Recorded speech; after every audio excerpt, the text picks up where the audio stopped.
notre journaliste sportif Mickaël Elmiro que l'on retrouve tout de suite. Bonsoir. Bonsoir Grégory. Pour l'actualité sportive du week-end, les principaux résultats, on va commencer par du football. Exactement, match en jeu à plaisir. Le club local recevait Carrière Grésillon en demi-finale de la Coupe des Yvelines.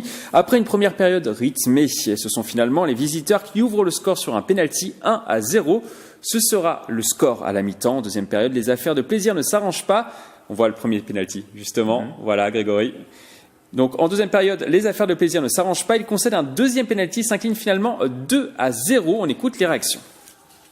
Très déçu, très déçu.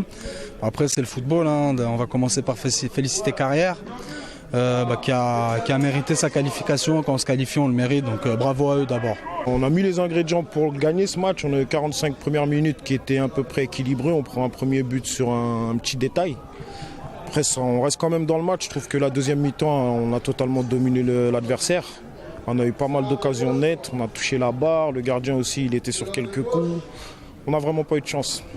Pour plaisir, il faudra espérer avoir un peu plus de chance l'année prochaine pour soulever la coupe. De son côté, Carrière Grésillon rencontrera le club de Vélizy en finale de la Coupe des Yvelines le 16 juin prochain à Verneuil-sur-Seine. Allez, on parle course à pied à présent. Dimanche 7 avril, Guyancourt, certains se sont levés très tôt pour participer à la 25e édition de la Guyancourse au départ du gymnase des droits de l'homme. Une course à pied de 10 km. Celui qui a le mieux réussi son réveil matinal, c'est lui, Pierre-Étienne Charbonnel. Il remporte la course en 38 minutes et 40 secondes. Pour sa première participation, on l'écoute.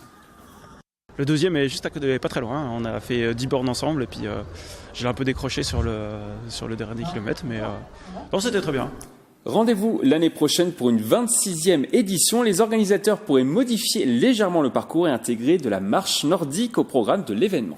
Et la victoire chez les féminines? Victoire chez les féminines, Audrey Soulabaille qui a remporté la compétition. Alors je vais vous dire exactement le temps, en 43 minutes et 57 secondes. On retrouve cette interview et son interview et l'ensemble des reportages sport du week-end dans votre 7-8 Sport. C'est après ce journal.